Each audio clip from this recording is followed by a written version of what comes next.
சோதனையாளர்கள் சாதனையாளர்களா? எங்களை நேசிக்கிற நல்ல தகப்பனே, உமக்கு நன்றி செலுத்துகிறோம். கோடி நன்றி இயேசு சுவாமி. இந்த வேளையிலும் சோதனையாளர்கள் சாதனையாளர்கள் ஆனார்களா என்பதை குறித்து நாங்கள் தியானிப்பதற்கு எங்களுக்கு நீர் உதவி செய்யும். எங்கள் ஆன்மீக கண்களை திறந்தள்ளும். உம்முடைய நாமம் மகிமைப்படுவதாக. இயேசு இரட்சகர் மூலமே ஜெபிக்கிறோம் நல்ல பிதாவே, ஆமென். வேத புத்தகமாகிய தேன்கூட்டிலிருந்து ஒழுகும் தெளிதேனின் சில துளிகள். கிறிஸ்துவுக்குள் பிரியமானவர்களே, இயேசு கிறிஸ்துவின் நாமம் மகிமைப்படுவதாக. என்னாகமம் 20ஆம் அதிகாரம் 8ஆம் வசனம்.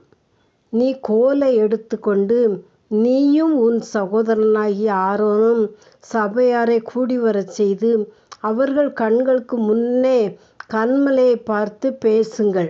அப்பொழுது அது தன்னிடத்தில் உள்ள தண்ணீரை கொடுக்கும்.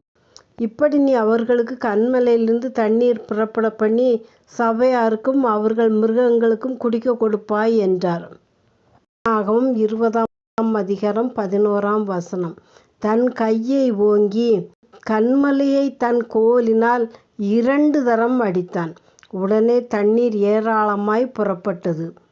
சபையார் குடித்தார்கள், அவர்கள் பிதாக்களும் மிருகங்களும் குடித்தது என்று. ஆண்டவர் கன்மலையை பார்த்து பேசு என்று சொன்னார். ஆனால் மோசேயோ பதட்டத்தினாலோ கோபத்தினாலோ கோலினால் 2 தரம் அடித்து விட்டார். சோதனைகளை மோசே சாதனையாக்கினார். எவ்வளவோ முறுமுறுப்புகள், எவ்வளவோ காரியங்கள். சமுத்திரத்தை 2ஆக பிரித்து சாதனை படைத்தார். எத்தனையோ காரியங்கள். இஸ்ரவேலர்களுக்கு முன்பாக அவர்கள் சொல்லிய ஒவ்வொரு காரியத்திலும் பொறுமையோடு இருந்து சோதனைகளை எல்லாம் சாதனையாக்கி ஜெயித்தார். ஆம், இந்த ஒரு இடத்தில் சோதனையில் அவர் சாதனை படைக்கவில்லை. இதனாகவும் 20ஆம் அதிகாரம் 12ஆம் வசனம். பின்பு கர்த்தர் மோசேயையும் ஆரோனையும் நோக்கி, இஸ்ரவேல் புத்திரரின் கண்களுக்கு முன்பாக என்னை பரிசுத்தம் பண்ணும்படி நீங்கள் என்னை விசுவாசியாமற் போனபடியினால் இந்த சபையாருக்கு நான் கொடுத்த தேசத்துக்குள் நீங்கள் அவர்களை கொண்டு போவதில்லை என்று. மோசே மக்களை திரட்டி அழை வரும்பொழுதே அவருக்கு எவ்வளவோ பிரச்சனைகளை சகித்து எவ்வளவோ சோதனைகளை சாதனையாக்கி அவர் அந்த மக்களை வழிநடத்தி வந்தார். ஆனால் அவருக்கு கிடைத்த கானானுக்குள்ளாக அழைத்து செல்ல முடியாதபடிக்கு பாதியிலே விடுகிற ஒரு காரியம் சம்பவித்தது. அவர் எத்தனை சோதனைகளையோ சாதனை ஆக்கினார். ஆனால் இந்த ஒரு சோதனையில் சாதனை படைக்காததால் அவருக்கு எவ்வளவு பெரிய பாக்கியத்தை அவர் இழந்து போனார். மோசேயை பற்றி கர்த்தர் சாட்சி கொடுக்கிறார். என் தாசனாகிய மோசேயோ அப்படிப்பட்டவன் அல்ல, என் வீட்டில் எங்கும் அவன் உண்மையுள்ளவன் என்று.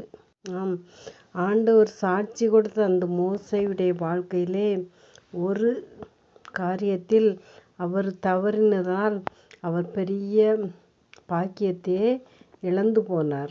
எவ்வளவோ பாடுகளை பட்ட மோசே கடைசி அந்த கானானுக்குள் பிரவேசிக்க முடியாதபடிக்கு அவருக்கு காரியங்கள் தடையாக மாறிவிட்டது.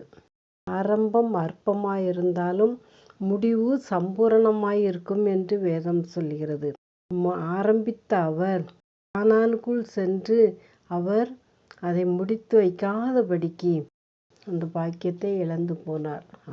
நாமும் இந்த உலக ஓட்டத்திலே ஆண்டவர் நமக்கும் அந்த நித்திய ஜீவனை வைத்திருக்கிறார். அந்த நித்திய ஜீவனை பெற்றுக்கொள்ள வேண்டுமானால் உலக ஓட்டத்தில் எவ்வளவோ சோதனைகள் வரத்தான் செய்யும். சோதனையை நாம் ஜெயித்து சாதனை படைத்து நாம் முன்னேறி சென்றால் அந்த நித்திய ஜீவனை நாம் சுதந்திரிக்க முடியும். மனிதன் பசும் பொன் போலவே விளங்கிலும் காணான் போகவில்லையே, அவன் காணான் போகவில்லையே. நீயோ